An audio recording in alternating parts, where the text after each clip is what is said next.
Suasana hari ini semacam tumpukan kemarahan yang tidak bisa diucapkan. Kenapa? Karena cara kita mengucapkan harus kita pilih bahasa supaya tidak potensial jadi delik, dituduh makar, memprovokasi itu. Jadi bayangkan satu negara demokrasi yang 77 tahun kita rayakan, toh kita masih mengedit kalimat itu. Saya tahu kegugupan kalian teman-teman di sini itu. Tetapi sekaligus kita tahu bahwa memang ini suasana yang mesti kita hadapi.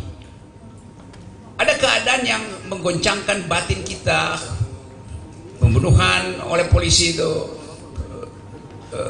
kucing juga dianiaya. Jadi semua itu semacam letupan dari kondisi yang udah rumit, minta ampun. Bagaimana mengurai itu? Saya kasih sedikit optimisme.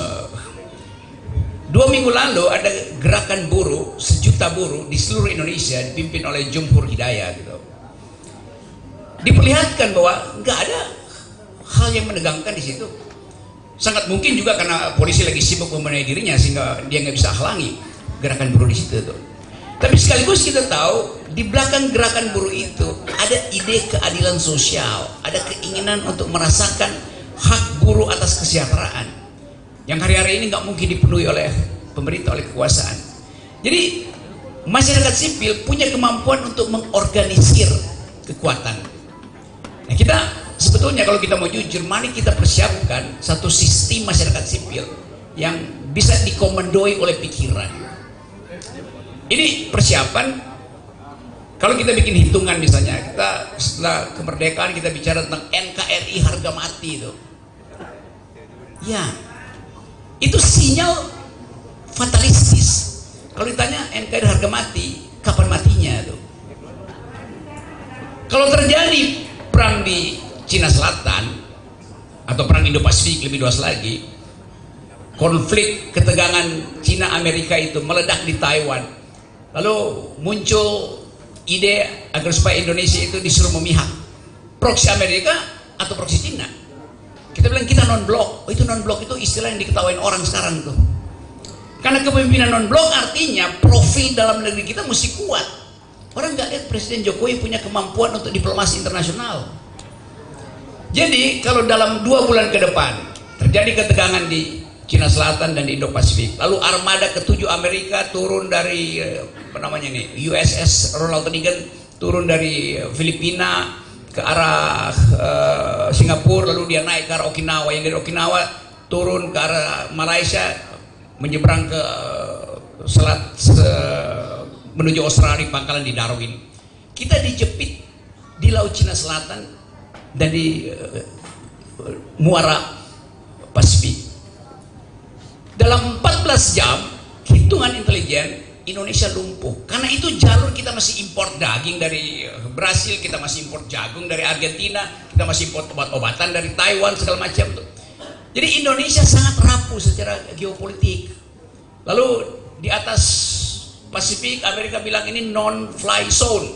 Pesawat apa yang lewat di situ kita tembak itu. Berhenti seluruh jalur eksploitasi dan jalur distribusi bahan pokok kita, termasuk energi BBM itu. Jadi kita rapuh di situ. Sementara di dalam negeri nggak ada satu lembaga yang masih bisa kita hargai. Jadi kalau kita lihat dari atas, Indonesia memang bakal lumpuh. Nah, kalau kita bayangkan bakal lumpuh, kita perkuat kondisi masyarakat sipil hari ini dengan memperbanyak kesepakatan informal antar kita. Hentikan rasisme, hentikan rasialisme, fokus pada kemiskinan. Kan itu yang harus kita persiapkan. Bahaya sekali kalau kita terpecah pada saat yang sama potensi kepemimpinan itu tidak di tangan kita. Kita ingin ada dealer, kita ingin ada leader, tapi yang ada sekarang dealer semua. Susah. Yang percakapan semacam ini mengikat kita pada satu kesepakatan. Indonesia tidak boleh dilumpuhkan hanya oleh ambisi politik 2-3 orang.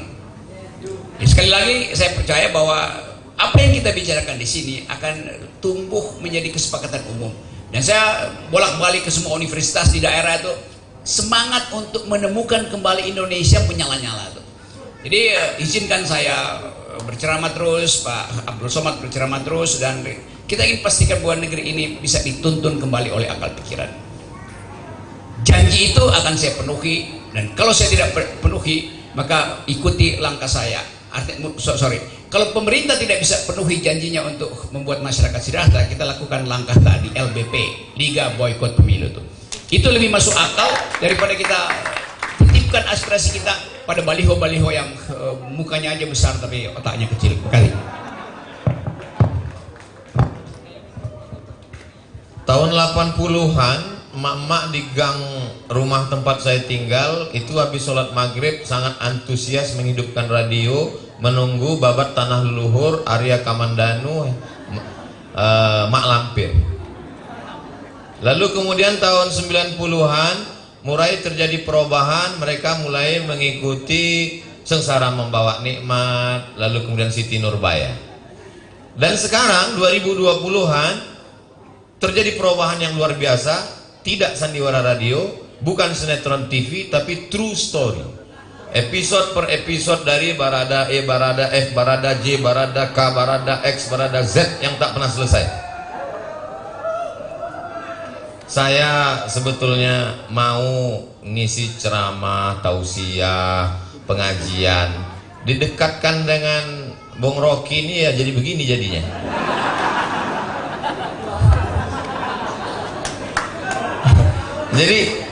Jadi saya ingin mengatakan bahwa ada episode kehidupan yang menjadi tontonan dan menjadi hiburan bagi orang yang sedang dalam kesulitan minyak goreng, kesulitan, ada seperti kepuasan, itu bisa kita baca di komen-komen itu.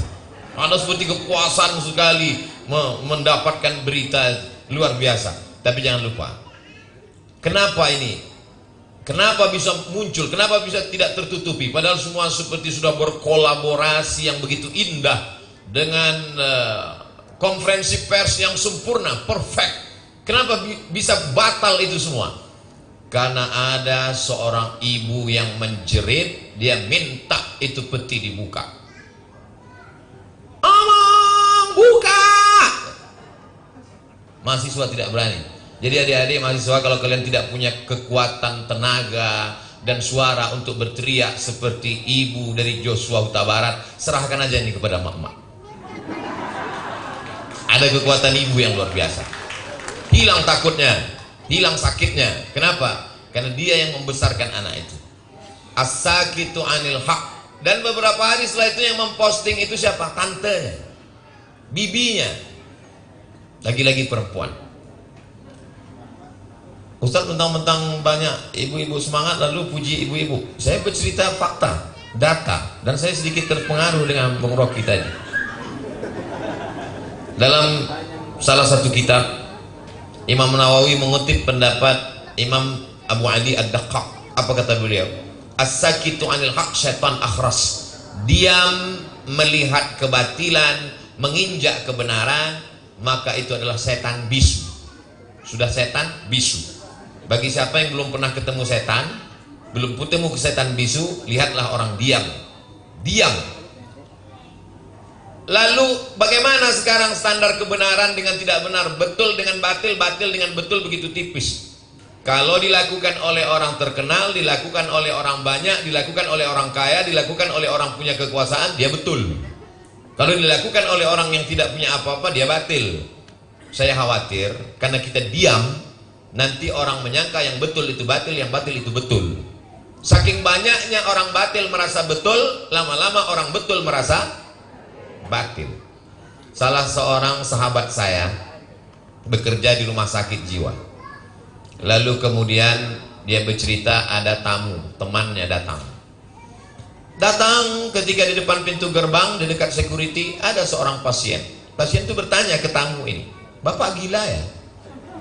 "Saya waras, kamu yang gila," dia bilang. Lalu kemudian dia pun masuk ke dalam, di tanah lapang ketemu dengan beberapa pasien. Masing-masing mereka nanya, "Bapak gila ya?" "Sudah lama masuk sini." "Saya waras, kalian yang gila."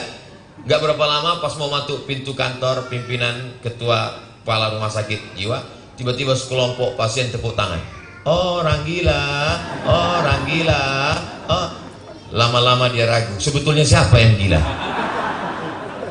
Kalau kalian diam dan buzzer tetap terus ngomong, satu orang gajinya paling rendah 3 juta, dan dia satu komen 30.000 rupiah, dan kalian tetap diam tidak menggunakan handphone itu, maka sesungguhnya dunia belum kiamat, tapi isinya sudah terjadi kiamat yang cukup lama. Dari mana kami bisa dapat kekuatan ini? Kami masih tetap berjalan. Habib Rizik Syihab masih tetap berjalan. Bung Rocky tetap berjalan. Abdul Somad tetap berjalan. Kurang hebat dahsyat apalagi larangan, tekanan dan lain sebagainya. Kita tetap jalan. Andai Ustaz Abdul Somad tidak boleh berjalan, saya akan duduk. Kalau tidak boleh ngomong di depan orang banyak, saya ngomong di YouTube. Kalau YouTube-nya ditutup, saya akan nulis buku. Kalau bukunya nggak boleh dicetak, saya simpan. Saya mati, generasi akan datang akan membacanya, insya Allah. Bukankah buku Buya Hamka menginspirasi anak-anak muda saat ini? Padahal dia sudah lama meninggal dunia. Bung, sudah 40 tahun kau meninggalkan kami. Tapi buku-buku masih tetap menginspirasi kami. Menulislah supaya orang di masa akan datang tahu bahwa kau pernah hidup di masa lalu. Bicaralah supaya nanti ketika kau ditanya, pernahkah lidahmu dipakai? Pernahkah ujung jarimu dipakai? Adakah beberapa giga dari paketmu itu kau pakai? Kau bisa mempertanggungjawabkannya di depan Tuhan. Latus alunna yauma idzin anin naim. Saya kalau ditanya, kau sudah bicara Abdul Somad? Sudah. Karena aku bicara itulah, maka berbagai macam kesulitan diterima. Tapi ke depan kita tetap optimis. Yang membuat kita bisa hidup itu adalah ada harapan. Orang kalau dia tidak makan, insya Allah dalam 3 bulan dia masih bisa hidup. Kalau dia tidak minum, 3 hari dia masih hidup. Tapi kalau dia sudah tidak ada harapan, dia sudah mati duluan sebelum malaikat maut datang. Jangan sampai anak muda kita kehilangan harapan. Yang menghilangkan harapan itu adalah kita. Jadi kalau sampai hari ini kami masih berkeliling, masih bicara, kami tidak ingin jadi ketua Muhammadiyah. Kami hanya ingin anak muda punya kepercayaan. Anak muda jangan sampai kehilangan kepercayaan. Dia sangka semua bisa dibeli dengan uang. Dia sangka semua ketakutan. Anak muda jangan sampai hilang masa depan. Anak muda yang terjebak di tubuh orang tua. Orang tua, semangatnya tua, yang terjebak di tubuh anak muda. Badannya muda, fisiknya muda, tapi dia sudah terlalu tua. Kita tidak ingin itu. Kita mau anak-anak muda yang tetap bersemangat. Dan di mana tempat anak muda? Tempat anak muda itu salah satunya adalah Institut Teknologi Bisnis Ahmad Dahlan.